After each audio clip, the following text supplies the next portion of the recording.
segalanya bagi kami, Engkau segalanya.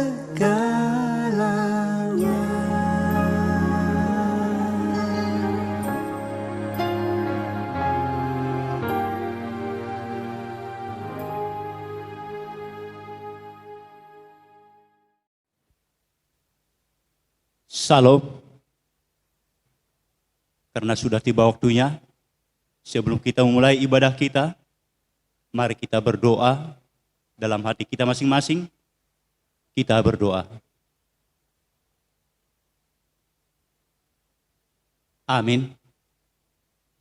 Saudara-saudara yang dikasihi Tuhan, hari ini kita berkumpul kembali untuk memuji dan memuliakan Tuhan di minggu ketiga setelah Trinitatis. Dialah Allah dan Tuhan kita yang telah memberkati setiap rumah tangga yang percaya kepadanya.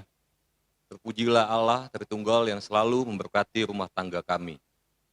Melalui topik minggu hari ini, kita diajak untuk membangun keluarga bahagia. Kita akan dapat mewujudkannya jika kita mau menuruti kehendak Tuhan. Dan jika kita selalu hidup dalam kasih Allah Tuhan kita. Marilah kita satukan hati, kita memuji Tuhan Tritunggal, kita bernyanyi.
Di dalam nama Allah Bapa dan nama anaknya Tuhan Yesus Kristus dan nama Roh Kudus yang menciptakan langit dan bumi.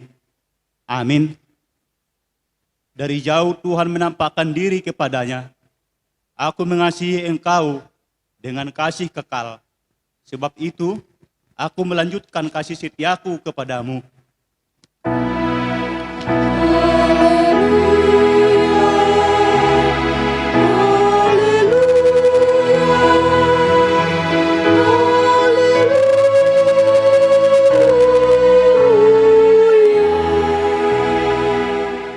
Marilah kita berdoa. Ya Tuhan Allah yang Maha Kuasa, berikanlah bagi kami iman yang benar, yang tumbuh dan kuat. Berikanlah bagi kami kasih yang setia mencintai Tuhan dan manusia. Berikanlah bagi kami pengharapan yang hidup, supaya kami bersuka cita melakukan kehendak-Mu. Dengarkanlah doa kami ini di dalam nama anak-Mu, Tuhan Yesus Kristus Tuhan kami. Amin.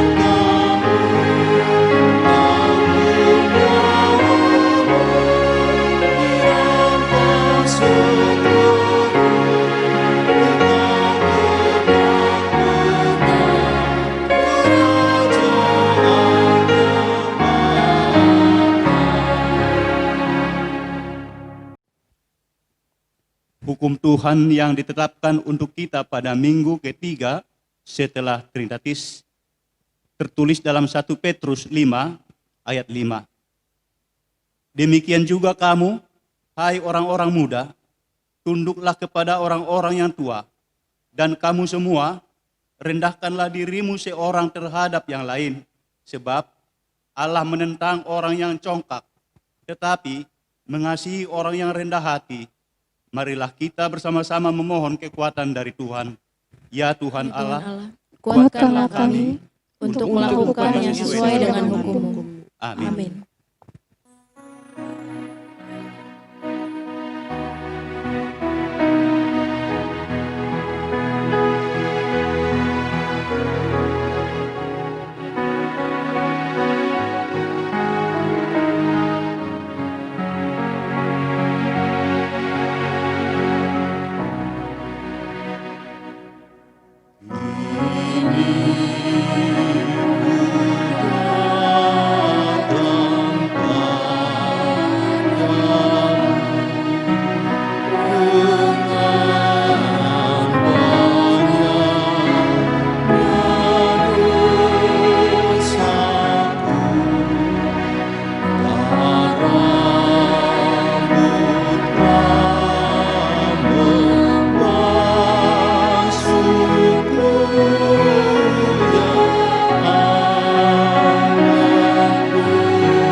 Doa keampunan dosa dan janji Tuhan.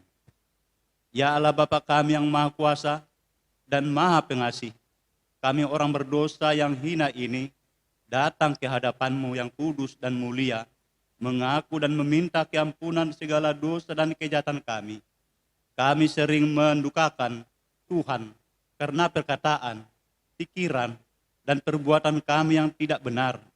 Kami tidak mengasihi Engkau dengan segenap hati, dengan segenap kekuatan, dan dengan segenap akal budi kami. Dan kami tidak mengasihi sesama manusia seperti diri kami. Kami layak kena murka-Mu dan terkutuk selama-lamanya. Ya Tuhan Allah Bapa kami, kasihanilah kami, ajarlah kami melakukan yang sesuai dengan maksud-Mu. Ya Tuhan Allah Bapa kami, pada akhir-akhir ini perbuatan sebagai bukti kasih kami terhadap sesama semakin berkurang. Sering terjadi di antara kami berlaku kasar di dalam keluarga. Juga anak-anak kami sering tidak memperdulikan nasihat orang tua. Ya Tuhan, kasihanilah kami orang yang sengsara ini. Ya Tuhan Allah Bapa kami, kasihanilah kami, tuntunlah kami untuk taat dengan tulus hati karena takut akan Tuhan. Ya Tuhan, sesuai dengan himbauan pemerintah kami akan memasuki new normal life. Kami akan kembali mengerjakan segala pekerjaan kami sebagaimana biasanya. Kami tahu ya Tuhan, hal itu tidaklah mudah untuk kami jalani, karena kami harus lebih serius menjaga kesehatan kami, supaya kami tidak terdampak musibah. Ya Tuhan, jadikanlah kami pengasih bagi sesama, saling mengingatkan untuk bersama-sama memenuhi protokol kesehatan. Jangan biarkan kami mementingkan pribadi kami masing-masing, tetapi berilah kami hati yang terang untuk melakukan kasih dalam kehidupan kami. Ya Tuhan Allah kami, kasihanilah kami, dan mampukanlah kami dan rumah tangga kami selalu berperilaku dalam kasih-Mu. Tetapi sekarang kami datang memohon keampunan dosa kami. Tolonglah kami agar kami dapat bertobat dan meninggalkan segala kejahatan kami karena Yesus Kristus, Anak Allah yang tunggal, dan karena nama-Mu yang kudus. Ya Allah, kasihanilah kami orang berdosa ini. Amin.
Janji Tuhan. Namun, jika seorang berbuat dosa, kita mempunyai seorang pengantara pada Bapa, yaitu Yesus Kristus yang adil, dan Ia adalah pendamaian untuk segala dosa kita, dan bukan untuk dosa kita saja, tetapi juga untuk dosa seluruh dunia. Kemuliaan bagi Allah di tempat yang maha tinggi. Amin.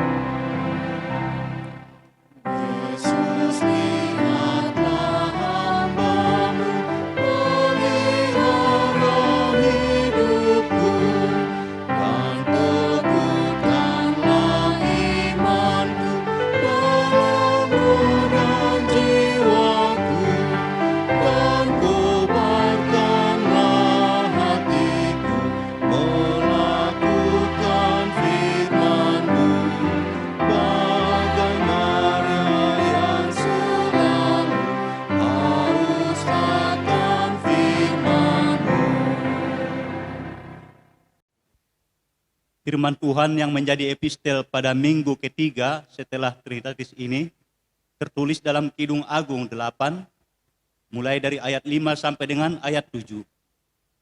Siapakah dia yang muncul dari padang gurun, yang bersandar pada kekasihnya?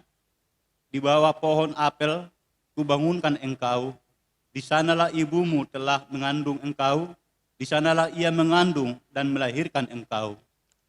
Taruhlah kau seperti materai pada hatimu, seperti materai pada lenganmu, karena cinta kuat seperti maut, kegairahan gigi seperti dunia orang mati, nyalanya adalah nyala api, seperti nyala api Tuhan. Air yang banyak tak dapat memadamkan cinta, sungai-sungai tak dapat menghanyutkannya.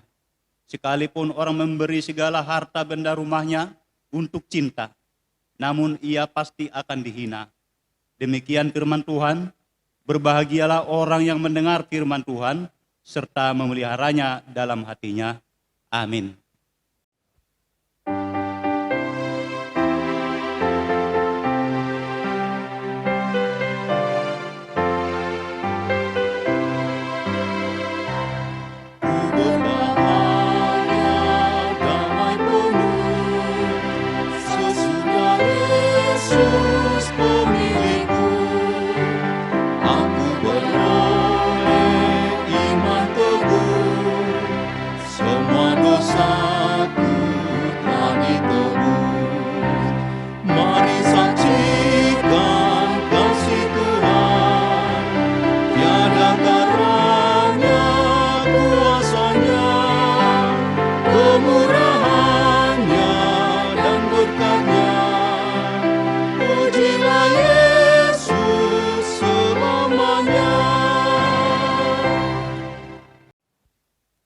Marilah kita bersama-sama mengaku iman percaya kita, sebagaimana teman-teman seiman di seluruh dunia. Kita bersama-sama mengucapkannya.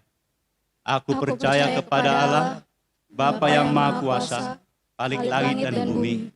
Aku percaya kepada Yesus Kristus, anaknya yang tunggal Tuhan kita, yang dikandung daripada Roh Kudus, lahir dari anak darah Maria, yang menderita sengsara di bawah pemerintahan Pontius Pilatus, disalibkan, mati dan dikuburkan, yang turun ke dalam kerajaan maut, pada hari yang ketiga, bangkit pula dari antara orang mati, naik ke surga, duduk di sebelah kanan Allah, Bapa yang Maha Kuasa.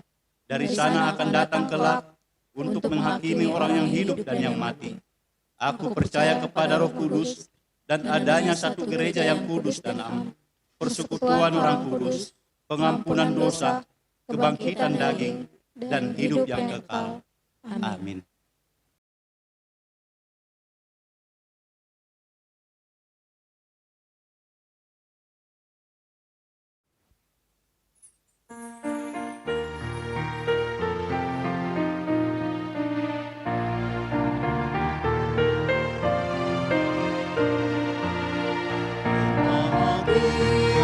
Tiap rumah tangga di mana Yesuslah sahabatnya, dan bergemar berbakti kepadanya, selalu tekun di dalam doanya.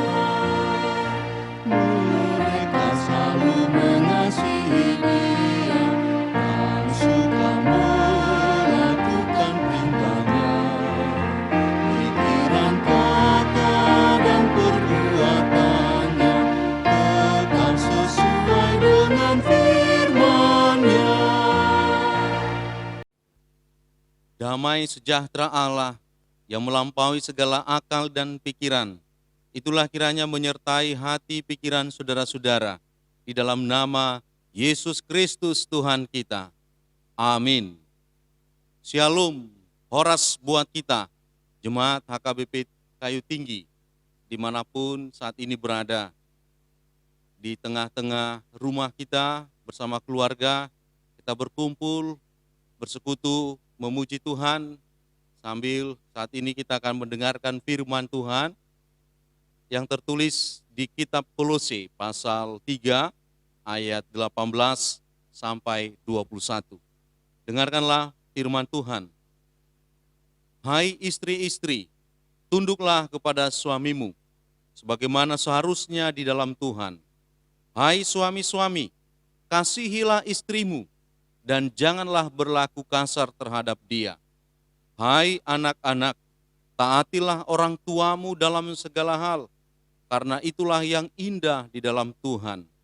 Hai bapak-bapak, janganlah sakiti hati anakmu, supaya jangan tawar hatinya. Demikian firman Tuhan. Saudara-saudara yang dikasihi Tuhan Allah, Tuhan adalah pencipta keluarga. Sejak awal dunia ini diciptakan, sesudah itu Tuhan mencipta lembaga yang sakral, gereja mini, gereja kecil, yaitu keluarga. Di mana ketika Adam dan Hawa sudah disatukan oleh Tuhan, maka Tuhan memberkati dan mereka diberi perintah agar mereka bersatu dan beranak cucu. Dan Tuhan menganggap bahwa lembaga keluarga adalah kudus adanya dan baik adanya. Oleh karena itu, kita ketika sudah berkeluarga, maka kita sudah memasuki era kebahagiaan. Kenapa menjadi era kebahagiaan? Karena Adam waktu itu mencari-cari mana yang sepadan dengan dia sewaktu dia menamai nama-nama hewan dan tumbuhan. Kemudian Tuhan saat dia tidur membentuk Hawa dari tulang rusuknya. Kemudian dia beri kepada Adam. Maka ketika mereka sudah bertemu, di situ Adam tidak lagi sendiri. itulah yang disebut era bahagia, di mana Adam sudah memiliki penolong dalam hidupnya, dan dia tidak sendiri lagi. Dan tentu kita juga bagi yang sudah berkeluarga, kita memasuki era bahagia, di mana kita hidup bersama dengan istri, kemudian ada anak-anak yang membahagiakan, membuat ceria keluarga kita. Nah, sekarang kita harus perhatikan, lembaga itu adalah keluarga. Dan kita ada di dalamnya. Idenya seperti ini. Misalnya ada HP. Kemudian dengan HP ini kita bisa melakukan banyak hal. Bisa update status di Facebook, di Instagram, bisa berkomunikasi lewat WA, video call, dan lain sebagainya.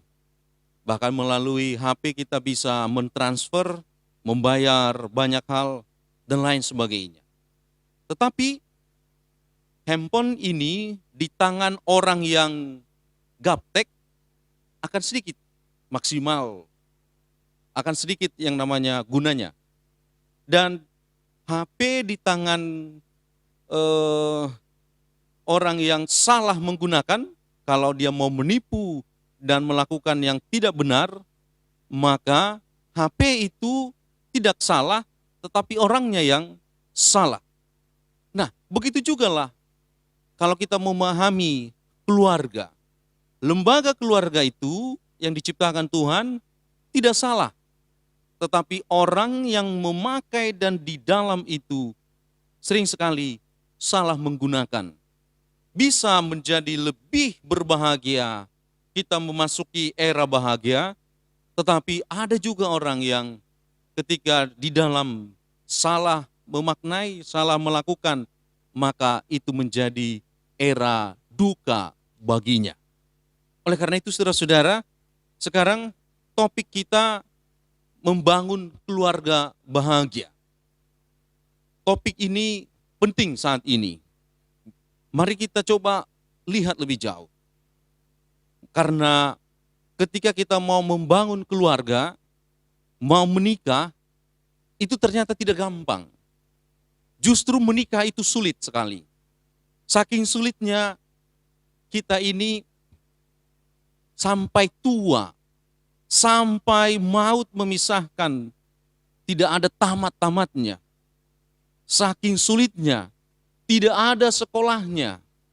Karena apa? Kalau sekolah ada kurikulumnya, dan kalau sudah selesai, tamat, dia bisa naik level, bisa yang namanya wisuda. Tapi kalau berkeluarga, berbeda. Kurikulum si A, si B, bahkan ketika dia berkeluarga, dia terus memasuki tahap-tahapan lebih lanjut. Sesudah dia menikah, punya anak, membesarkan, bahkan sampai menikah. Dia bisa sampai, ya banyak sekarang orang tua ngomong cucu. Membesarkan dan menjaga yaitu cucunya. Karena kesibukan belakangan ini bagi keluarga muda. Nah, saking sulitnya saudara-saudara, untuk itu mari kita coba lihat dari firman Tuhan. Sebenarnya apa yang dibutuhkan untuk membangun keluarga bahagia. Saya ambil teks dari Amsal 24 ayat yang ketiga. Demikian firman Tuhan. Dengan hikmat rumah didirikan, dengan kepandaian itu ditegakkan, dan dengan pengertian kamar-kamar diisi dengan bermacam-macam harta benda yang berharga dan menarik. Demikian firman Tuhan. Dari sini mendirikan rumah berarti itu adalah keluarga, rumah tangga. Dan dibutuhkan ada 3 hal, yaitu hikmat, kepandaian, dan pengertian. Hampir tidak ada kata yang mengatakan cukup hanya dengan kasih kita mendirikan rumah. dengan cinta.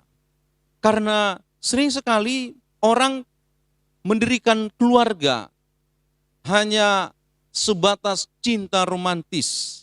Tapi kali ini justru pasti lebih jauh, yaitu mengenai kasih. Tetapi kali ini mari kita lihat disebut hikmat, kepandaian, dan pengertian. Saudara-saudara yang dikasihi Tuhan Allah,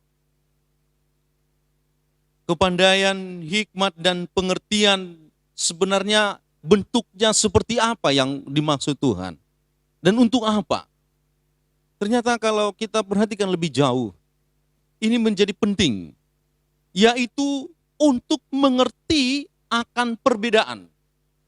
Laki-laki dan perempuan ketika disatukan menjadi satu, mereka ini prinsipnya berbeda, baik dari tubuhnya, perilakunya, pikirannya, dan dari segi pendengaran, penglihatan, pemahaman, dan lain sebagainya. Banyak sekali terdapat perbedaan. Untuk itu, hikmat, pengertian, dan kepandaian ini dibutuhkan agar bisa saling memahami akan perbedaan ini. Dan juga bisa memahami maksud dan tujuan Allah. Kalau kita salah memahami, mengerti, dan sulit untuk saling menerima di perbedaan itu, maka akan terjadi konflik. Akan semakin dalam konflik. Bahkan damai sejahtera itu menjadi hilang dari keluarga. Sehingga banyak keluarga-keluarga ketika tidak ada yang tiga hal ini, mereka akan menjadi keluarga yang berantakan, keluarga yang tidak harmonis. Nah, saudara-saudara yang dikasihi Tuhan Allah, diharapkan tujuan Tuhan ketika kita memiliki tiga hal ini, kita akan menjadi semakin intim. Kita akan saling menghormati, kita akan saling mengasihi di antara anggota keluarga, ayah, ibu, dan anak-anak. Dan kalau ini bisa terjadi, maka keluarga ini akan menjadi keluarga yang berbahagia, keluarga yang memuliakan nama Tuhan.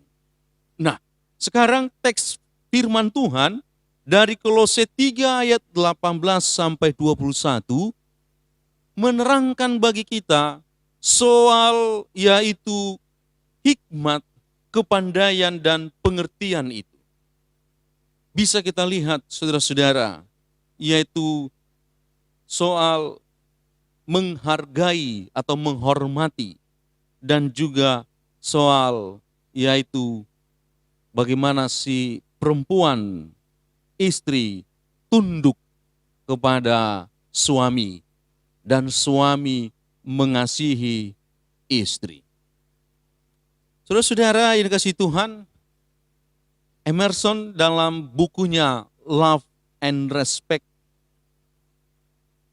menceritakan dan mengkisahkan bagaimana love, kasih itu adalah bahasanya perempuan, dan respect, hormat, itu dikatakan bahasanya pria.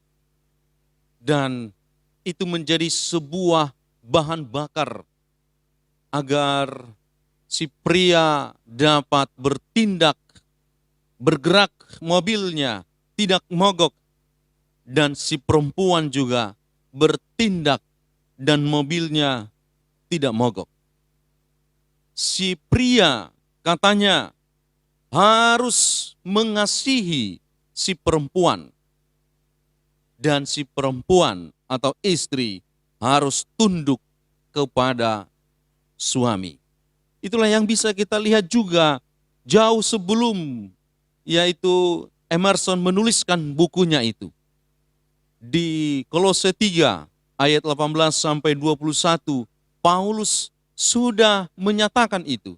Hai istri-istri, tunduklah kepada suamimu. Hai suami-suami, kasihilah istrimu. Nah, gambaran ini saudara-saudara adalah gambaran seperti antara Tuhan Allah dengan jemaat. Kalau kita perhatikan di 1 Korintus 11 ayat 3, sekarang aku ingin kamu menyadari bahwa kepala setiap pria adalah Kristus dan kepala wanita adalah pria dan kepala Kristus adalah Tuhan. Artinya saudara-saudara, gambaran yaitu hubungan Tuhan dengan jemaat sering juga diidentikan dengan gambaran suami dengan istri. Gambaran ini menjadi sebuah blueprint. Kalau bagus blueprintnya, gambar itu, maka kita akan bisa mengenal Tuhan yang Maha Kasih, yang baik hati, pemurah. Ketika ditunjukkan si suami yang mengasihi dan istri yang tunduk, maka anak-anak pun akan bisa mengenal Tuhan Allah dengan baik ketika keluarga itu benar-benar ditampilkan dengan baik. Terlihat hubungan itu antara suami dengan istri. Saudara-saudara yang dikasihi Tuhan Allah, sekarang kita harus perhatikan letak bagaimana soal menghormati ini. Ya, bagi suami-suami, bagi bapak yang dimanapun berada pada saat ini, memang kalau kita senang sekali dihormati, senang sekali dihargai. Suami yang tidak dihormati, maka dia akan merespon dengan tidak mengasihi. Oleh karena itu, seorang istri, hormatilah, maka dia akan mengasihi. Sebaliknya, suami, kasihilah, maka istri akan menghormati. Hormat itu seperti apa? Sebagai sederhananya, ya, contohnya, kalau istri itu anggap dia bekerja dan mempunyai penghasilan tiap bulannya, maka bisa saja dia akan mau beli sesuatu dari hasil pekerjaannya itu. Tetapi kalau si istri meminta pendapat dari suami, maka suami akan senang, bangga ketika ditanya seperti itu.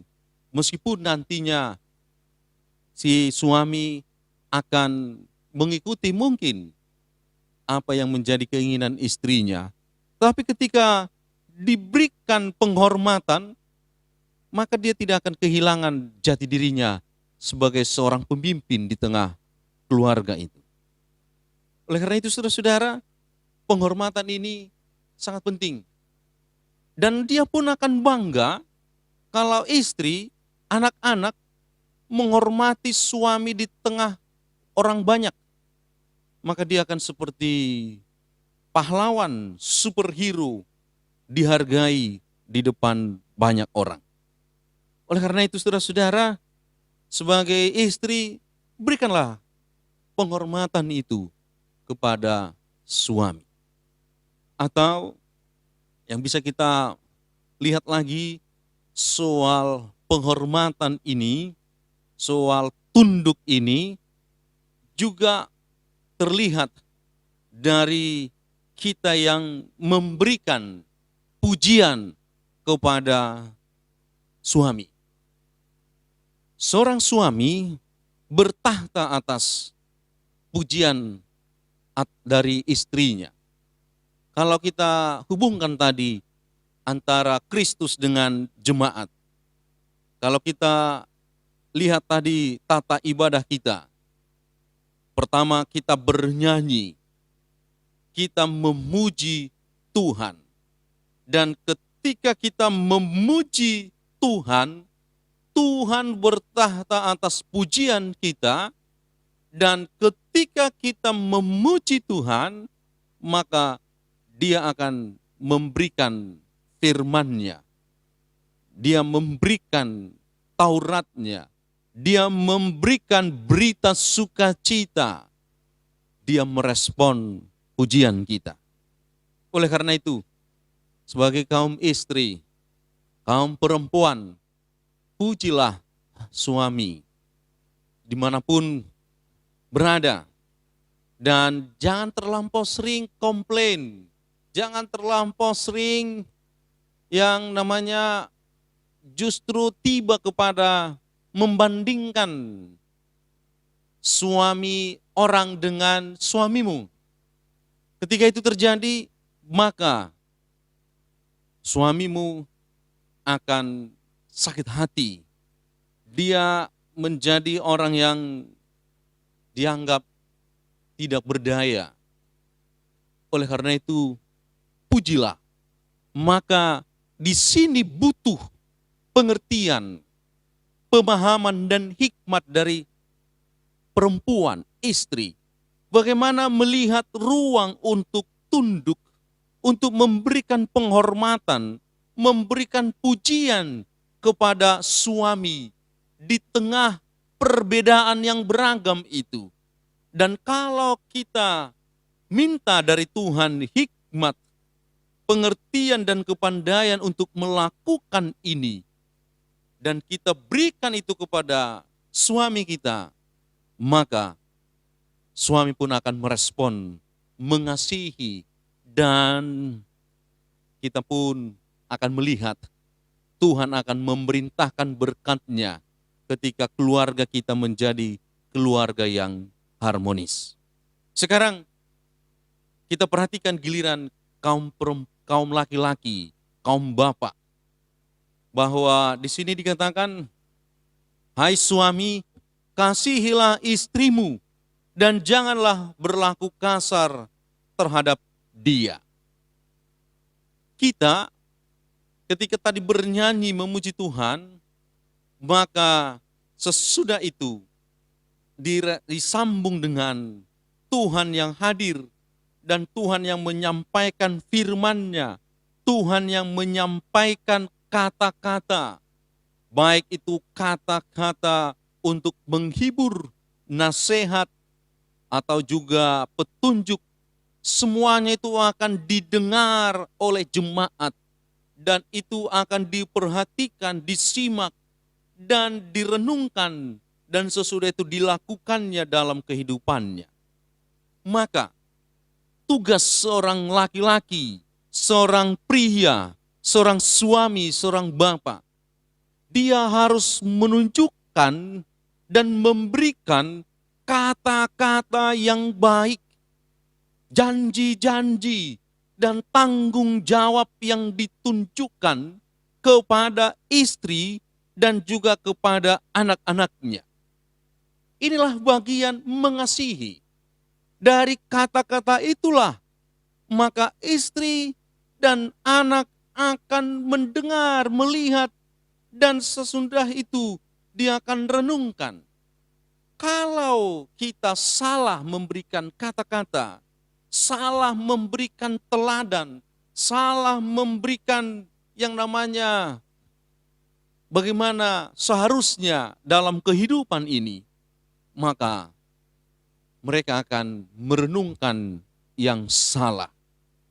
Oleh karena itu, saudara-saudara, sekarang inilah yang menjadi peran kita. Ini adalah bagian dari mengasihi. Ini adalah bagian dari, yaitu kita menjadi bagian yang saling memberikan bagian kita, menghormati dan mengasihi. Kasih di sini tidak hanya sekedar yang namanya romantisme, tetapi harus ditunjukkan dari kata, perbuatan, dan sampai tanggung jawab. Oleh karena itu, firman Tuhan ini tidak hanya menuntut yaitu istri, tetapi juga suami. Nah, sekarang kita perhatikan bagian daripada anak-anak di ayat 20. Hai anak-anak, taatilah orang tuamu dalam segala hal, karena itulah yang indah di dalam Tuhan. Kita sebagai anak-anak harus tunduk dan taat, hormat kepada orang tua. Dan kita akan melakukan semuanya itu penuh sukacita, harus dengan girang. Unang marungut-tungut, kalau disuruh cuci piring, bersihkan rumah, langsung kita berikan alasan yang bermacam-macam.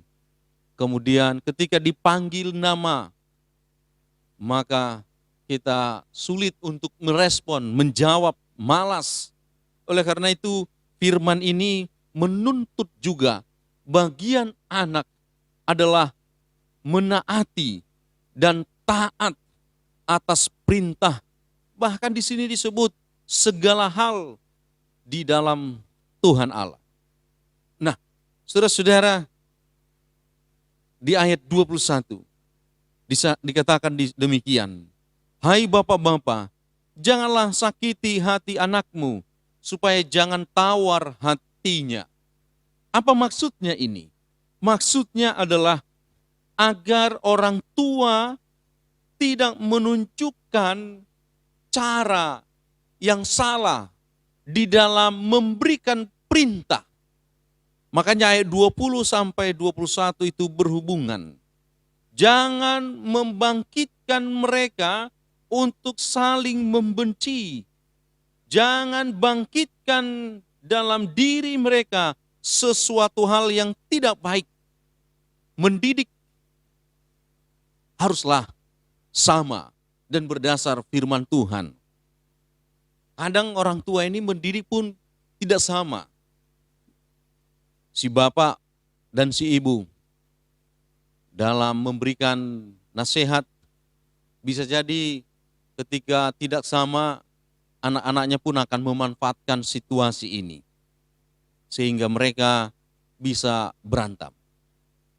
Si ibu, si bapak berkata ketika datang anaknya, Pak mau beli es krim. Datang si bapak, tidak boleh, kamu baru sembuh dari sakit. Engkau tidak boleh makan es krim. Tetapi datang si anak, datang kepada ibunya. Mak, aku mau makan es krim. Oh boleh. Kemudian si anak makan es krim. Tapi makan es krimnya di depan bapaknya. Maka apa yang terjadi? Bapaknya marah dan si anak berkata, ibu yang mengasih izin aku bisa makan es krim. Akhirnya si bapak dan si ibu berantem. Ini juga bagian yang namanya si bapak atau orang tua membangkitkan yang tidak baik kepada anak-anak.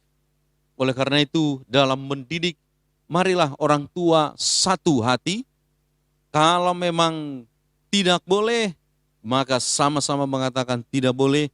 Kalau ya, maka bagaimana?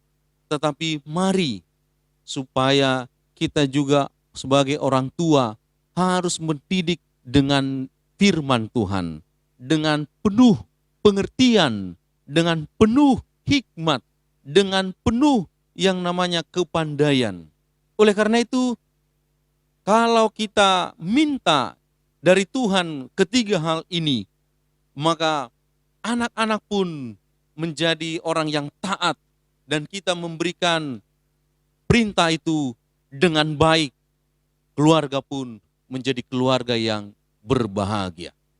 Nah, saudara-saudara yang dikasihi Tuhan Allah, inilah yang perlu kita perhatikan di dalam kehidupan ini. Dan ini yang mau kita bawa dalam kehidupan sehari-hari. Terlebih di tengah dunia, bahkan di tengah bangsa kita Indonesia, bahkan di tengah-tengah umat Kristen, atau juga di gereja kita, bagaimana kita mau memperhatikan teks ini dengan baik. Ada beberapa hal yang mau saya bagikan buat kita. Yang pertama, saudara-saudara, kita harus lihat bahwa HKBP Kayu Tinggi merupakan sebuah keluarga. Kita ini keluarga. Ayah ibu adalah Parhalado dan jemaat itu adalah anak-anaknya. Kalau Parhaladonya baik, maka anak-anaknya pun akan baik. Tetapi kalau Parhaladonya, ayah ibunya berantem, maka anak-anak pun akan bingung. Mereka akan bisa juga saling membenci, saling berantem, dan akan tumbuh dalam hatinya sikap untuk membenci antara satu dengan yang lain. Untuk itu, gambaran kita ini adalah satu keluarga harus kita hidupi saat ini. Seperti hubungan Kristus dengan jemaat. Seperti hubungan ayah ibu bersama anak-anak. Dan begitu jugalah hubungan Parhalado dengan yaitu jemaat. Saudara-saudara yang dikasihi Tuhan Allah, sudah sering sekali saya katakan ini, agar kita memilih, yaitu marilah kita hapuskan kesalahan, kita berikan pengampunan, agar kita bisa melanjutkan kekeluargaan. Dan jangan kita pilih, yaitu menghancurkan keluarga hanya gara-gara kesalahan atau kekurangan.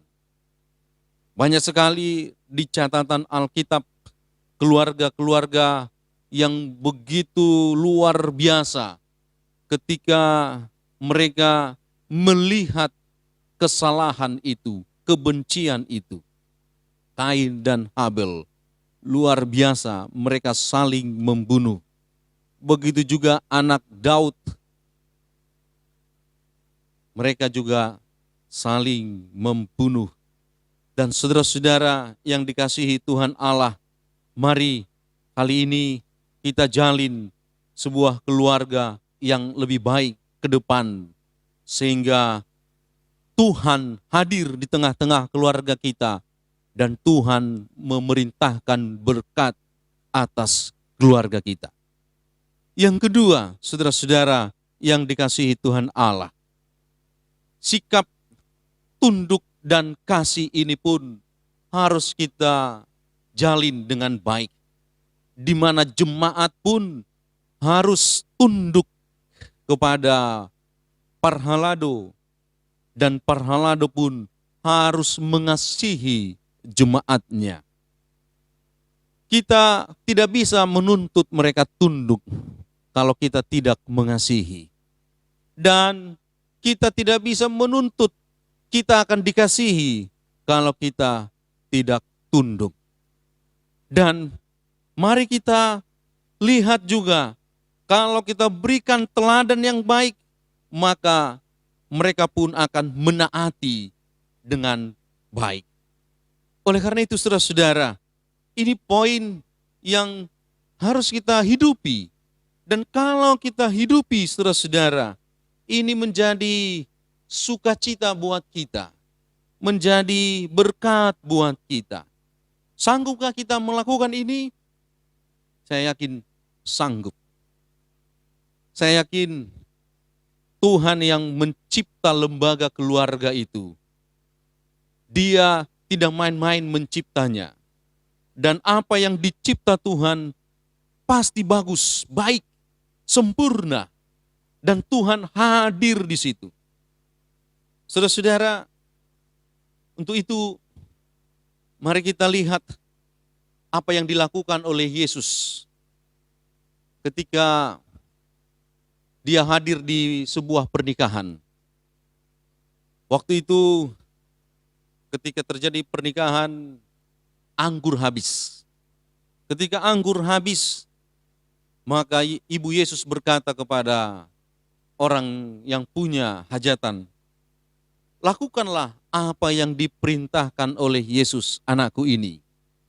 Maka ketika mereka diperintahkan, yaitu mengisi air dalam guci, kemudian dicedok dan dibagikan kepada tamu, maka seketika itu air itu berubah menjadi anggur yang terbaik. Nah, yang bisa kita maknai adalah seburuk apa keluarga kita, seburuk apa yang sedang kita hadapi, kalau kita tunduk, taat, mendengar, dan melakukan apa yang diperintahkan oleh Yesus, maka air biasa itu, maka air yang berbeda dengan anggur itu akan berubah menjadi anggur, menjadi yang terbaik dari anggur yang sebelumnya. Untuk itu saudara-saudara, mari kita sekarang ketika sedang terjadi hal-hal yang tidak baik selama ini, kita datang kepada Kristus, Sang Raja Gereja, dan Dialah kepala gereja itu. Dia akan memberikan perintahnya, dan perintahnya itu akan menjadi kesukaan bagi kita, menjadi kebahagiaan bagi kita. Nah, saudara-saudara yang dikasihi Tuhan Allah, ketika Nuh disuruh Tuhan membangun bahtera, maka disuruhlah masuk keluarganya dan juga hewan-hewan berpasang-pasangan. Dan dia juga mengundang orang-orang lain tetapi tidak mau masuk. Dan ketika air bah mau turun datang, maka dia mengunci semua pintu-pintu bahtera itu. Dan mereka berkumpul di dalam bahtera itu. Dan mereka berdoa supaya Tuhan juga melindungi bahtera itu. Maka Tuhan pun menutup bahtera itu dari luar, supaya tidak ada celah sedikit pun agar masuk ke dalam bahtera itu. Karena hujan yang akan datang luar biasa dahsyatnya, sehingga sedikit saja celah air masuk, maka itu bisa membahayakan bahtera itu dan seisi di dalam bahtera itu. Artinya, saudara-saudara, perjalanan keluarga kita jauh, dan perjalanan gereja ini jauh, dan kita sekarang berada di dalam bahtera itu. Kita berdoa bersekutu di dalam, dan kita tutup semuanya pintu sehingga tidak ada celah masuk si iblis, merusak gereja kita, merusak keluarga kita. Dan kita berdoa juga agar Tuhan hadir di tengah-tengah bahtera kita, keluarga kita, gereja kita, dan Dia tutup juga dari luar agar tidak ada celah air si iblis dan apapun yang mau merusak lagi. Dan saudara-saudara, inilah yang akan kita lakukan ketika kita mau membangun keluarga yang berbahagia. Karena panjang jauh ke depan, sampai kakek nenek, sampai momong cucu, 80 tahun, sampai 100 tahun. Dan gereja kita juga demikian, sampai anak dan cucu kita. Oleh karena itu, saudara-saudara, mari biarlah Sang Kristus itu, Sang Kepala gereja itu, yang memimpin dan juga hadir di dalam persekutuan kita. Saudara-saudara yang dikasihi Tuhan Allah, firman Tuhan ini semoga menguatkan kita dan memberkati kita, secara khusus gereja HKBP Kayu Tinggi dimanapun berada. Amin. Kita berdoa. Ya Tuhan Allah yang bertahta di kerajaan sorga, terima kasih ya Tuhan buat firman-Mu. Kiranya firman-Mu ini menguatkan kami, kaum bapa dan kaum ibu, untuk sungguh-sungguh membangun hubungan agar keluarga kami menjadi keluarga yang berbahagia. Berkatilah ya Allah Bapa, jikalau ada jemaat-Mu kali ini yang sedang menghadapi kemelut, konflik dan pertikaian, ataupun krisis Tuhan, biarlah Engkau hadir di tengah-tengah mereka, sehingga mereka menjadi keluarga yang berdamai, keluarga yang mencintai Engkau, sehingga mereka kembali kepada hakikat pernikahan itu. Tuhan, berikanlah Tuhan kepada keluarga-keluarga yang sedang menghadapi konflik, pengertian, hikmat, dan kepandaian yang daripada-Mu. Terima kasih Tuhan Allah. Kami juga mendoakan jemaat-Mu yang hendak berencana membangun bahtera keluarga. Berikanlah kepada mereka ya Allah Bapa, hikmat, kepandaian dan pengertian yang daripada-Mu, agar mereka sungguh-sungguh melihat hakikat pernikahan itu sendiri. Terima kasih Tuhan. Kami berdoa bagi gereja-Mu ini, biarlah Engkau memberkati kami menjadi sebuah keluarga yang berbahagia, parhalado dengan semua jemaatnya. Berkatilah ya Tuhan Allah bangsa kami, pemerintah kami, berkatilah para medis kami, dan berkatilah Tuhan rencana gereja-Mu di hari Minggu yang akan datang, yang akan beribadah perdana di gereja-Mu. Terima kasih Tuhan, dalam nama Yesus Kristus kami berdoa. Amin.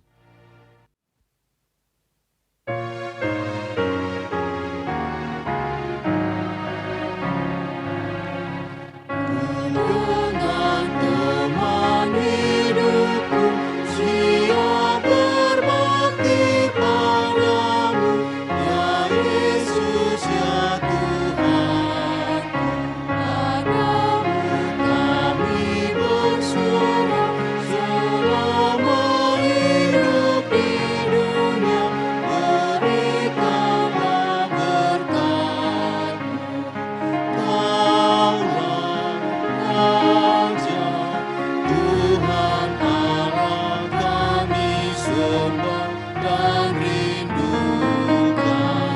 Kami taat minta Tuhan, limpahkan berkat rahmat-Mu, cukupkan bekal hidupku, jauhkan kemiskinan, sehatkan tubuh jiwaku, kerja keras dan bertekun di dalam pekerjaan.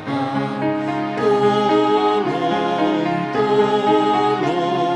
kami mohon agar kami selalu yakin bahwa Tuhan Maha Kasih.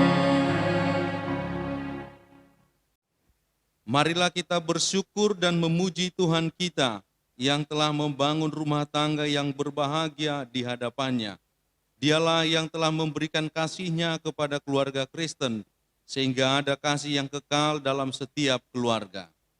Kami memuji Engkau ya Tuhan Allah, kami yang telah membangun keluarga kami untuk saling mengasihi selama hidup kami. Dengan keyakinan dan pengharapan yang teguh kepada Tuhan Allah, yang telah membangun keluarga yang berbahagia, marilah setiap rumah tangga Kristen selalu hidup dalam kasih, juga saling menguatkan untuk menjalani tatanan kehidupan yang baru, yaitu new normal life, berdamai dengan COVID-19. Tuhanlah yang telah mempersatukan kita. Kiranya kita akan selalu dituntun memasuki tatanan kehidupan yang baru ini. Marilah melakukan yang sesuai dengan firman-Nya, agar kita selalu berdamai dalam keluarga kita masing-masing dan menjadi keluarga yang berbahagia.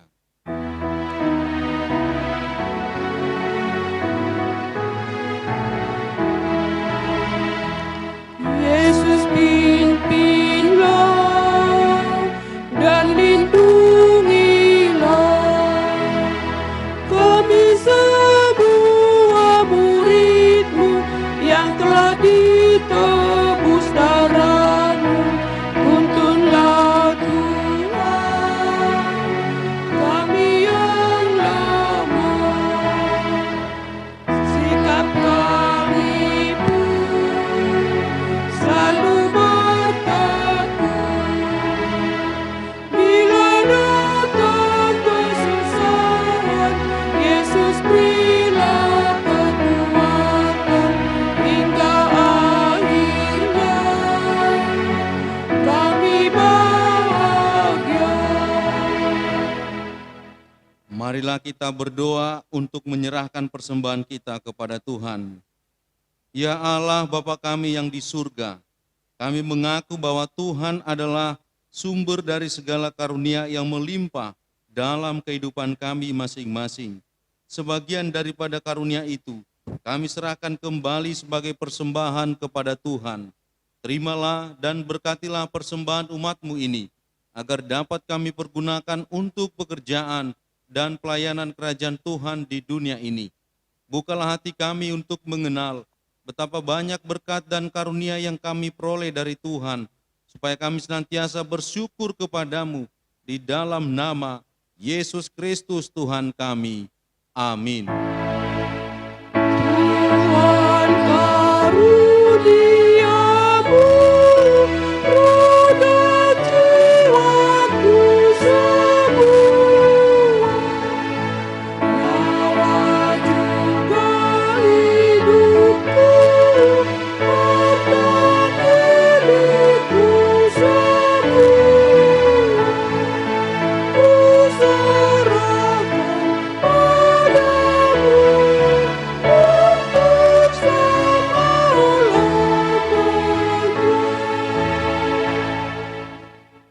Bapa kami yang di surga, dikuduskanlah namamu, datanglah kerajaan-Mu, jadilah kehendak-Mu di bumi seperti di surga. Berikanlah kami pada hari ini makanan kami yang secukupnya, dan ampunilah kami akan kesalahan kami, seperti kami juga telah mengampuni orang yang bersalah kepada kami. Dan janganlah membawa kami ke dalam pencobaan, tetapi lepaskanlah kami daripada yang jahat.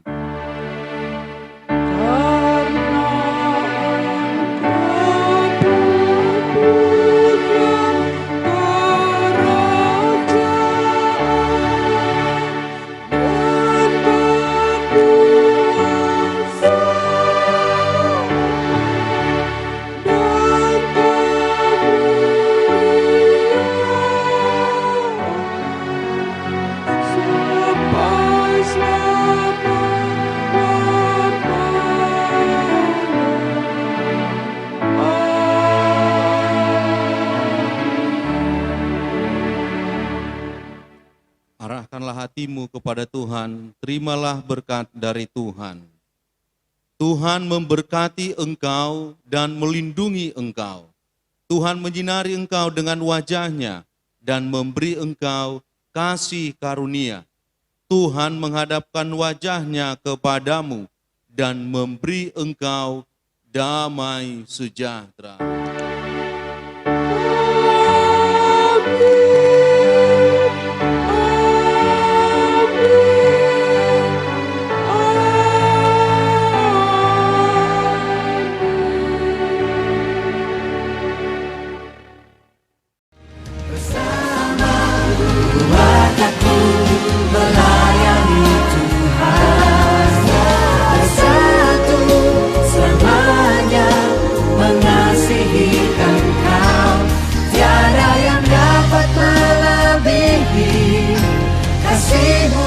Tuhan,